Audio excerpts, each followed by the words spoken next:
وكيان كل أبو الزينة تساعد يوم مبارك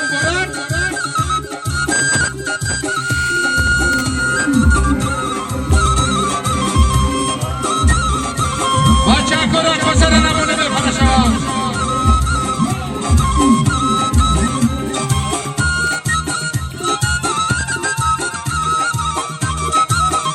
أكيد دولة عايزامي